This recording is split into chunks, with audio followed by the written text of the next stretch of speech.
Hello everyone, welcome to my channel phonics doubts.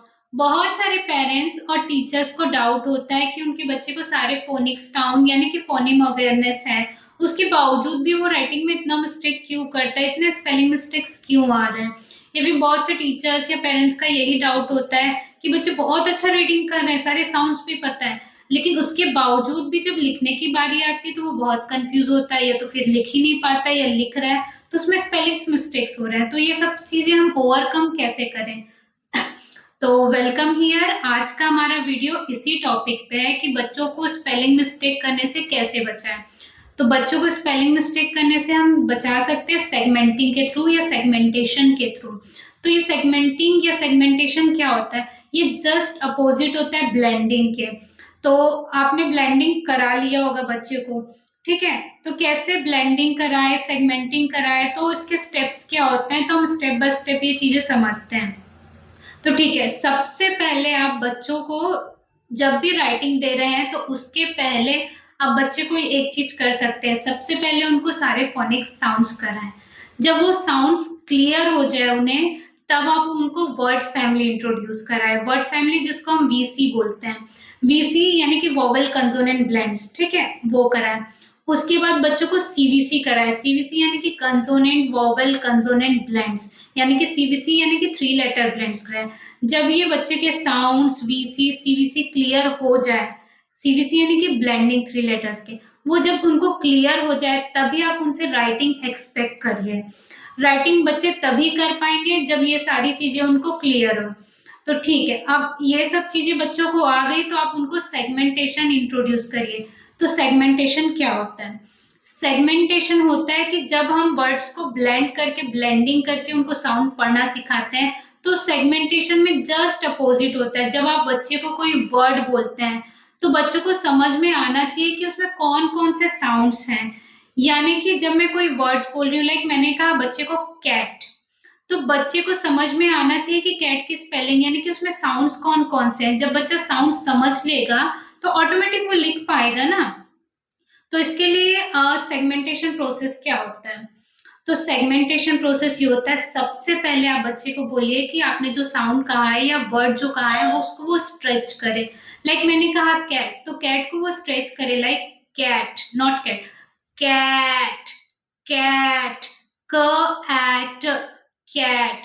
पहला process यही करिए कि आप उनको स्ट्रेच करने के लिए बोलिए कैट, क एट कैट। जब बच्चा ये स्ट्रेच कर लिए तो आप उनको सेकेंड स्टेप में उनको कहिए कि वो साउंड्स काउंट करें, कितने साउंड्स हो रहे हैं, कौन कौन से साउंड्स हो रहे हैं। तो उनको बोलिए कैट में कितने साउंड होते हैं, तो क एट कैट, उनको बोलिए अपने फिंगर से काउंट करिए, तो क एट कैट। जब वो ये तीनों कर लेगा तो फिर उनको बोलिए वन बाय वन वो ये चीजें करें, ठीक है। इसमें उनको पूछिए सबसे पहले कि बिगिनिंग साउंड क्या आया है, मिडिल साउंड क्या आया है, एंडिंग साउंड क्या आया है। तो पूछिए क क क beginning sound, middle sound and ट ट ट एंडिंग साउंड। तो ये तीनों जब उनको क्लियर होंगे तो वो ऑटोमेटिक ये राइटिंग कर पाएगा। तो मेक श्योर जब भी आप बच्चों को राइटिंग इंट्रोड्यूस कर रहे हो तो 3 लेटर ब्लेंड ही स्टार्ट करिए, उसके बाद आप 4 लेटर 5 लेटर पे जाएं। तो बच्चों को ये सब चीजें कैसे इंटरेस्टिंग बनाएं, कैसे सिखाएं, तो आइए हम देखते हैं कि और कैसे हम बच्चों को सिखा सकते हैं, ठीक है। जैसे कि मेरे पास ये कुछ पेपर्स हैं, मैंने इन पे सीवीसी यानी कि 3 लेटर वर्ड्स लिख लिए हैं, ठीक है। बच्चों को जब भी स्टार्ट करें तो सीवीसी से ही स्टार्ट करें, ठीक है। उसके बाद मेरे पास एक एनवलप है जो आई थिंक सबके घर पे अवेलेबल होता है, एनवलप कोई भी सा, मैंने एक साइड से ओपन कर लिया। अब मैंने ये सारे इस पे रखे हुए हैं। जैसे मैं बच्चे को बोल रही हूँ कि बैग, बैग की स्पेलिंग बोलो, तो बच्चे को सबसे पहले बोलिए कि वो स्ट्रेच करे वर्ड को, बैग, ब एग बैग। तो व्हाट इज बिगनिंग साउंड, तो ब ब एग। तो व्हाट इज मिडिल साउंड, तो ए ब एग बैग। तो व्हाट इज एंडिंग साउंड, तो बच्चा बताएगा ग। तो इस तरीके से। और ऐसे भी वर्ड्स हैं जैसे कि मैंने कहा डॉट, तो उसको स्ट्रेच करने बोलो फिर से कि डॉट, ड ऑट। तो कितने साउंड्स हुए, तो थ्री साउंड्स हो रहे हैं, ड ऑट डॉट। तो what is first letter sound, तो d d ot. What is second sound, o t t. What is third sound यानी कि एंडिंग साउंड डॉट। इस तरीके से आप 3 लेटर वर्ड, जब वो 3 लेटर वर्ड्स कर लेगा उसके बाद आप उनको 4 letter words, 5 letter words introduce कर सकते हैं। ठीक है, और भी तरीके हैं जैसे कि अगर आपके घर में बच्चे हैं तो इस टाइप के ब्लॉक्स आई थिंक सबके घर पे होते हैं, बिल्डिंग ब्लॉक्स, पजल वाले। तो इस टाइप के जो चीजें हैं तो आप उनको जैसे कोई वर्ड कहा आपने कि सन लिखिए, तो बच्चे को बोले फिर से वो स्ट्रेच करे सन, सन। इस तरीके से वो स्ट्रेच करेगा। तो पूछिए सन फर्स्ट लेटर साउंड क्या है, तो वो लिखे first letter sound is. What is middle letter sound या next letter sound, n, n. तो what is next sound, this is n. तो ये 2 हो गया स अ न। तो नेक्स्ट साउंड इज तो उनसे बोलिए लिखे, तो वो लिखेगा एन। तो इस तरीके से आप ब्लॉक्स के थ्रू कराएंगे तो उनको और इंटरेस्टिंग लगेगा।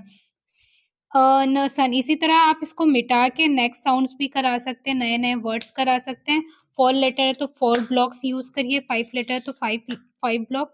इस तरीके से आप उनको करके करेंगे तो वो बच्चा और इंटरेस्ट लेगा, उसे मजा आएगा इन सब चीजों में। और भी तरीके हैं जैसे कि मेरे बच्चे के पास ऐसे कुछ कार्ड्स होते थे, आई थिंक सभी के घर में छोटे-बड़े ऐसे कार्ड्स होंगे।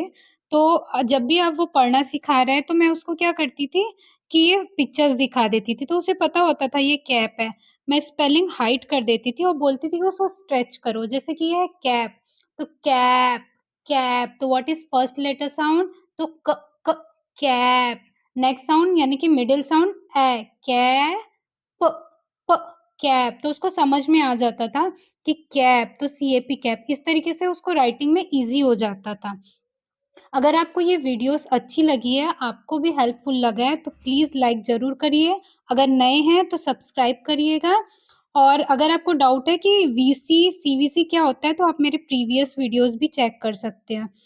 तो मिलते हैं नेक्स्ट वीडियो में, तब तक के लिए बाय बाय।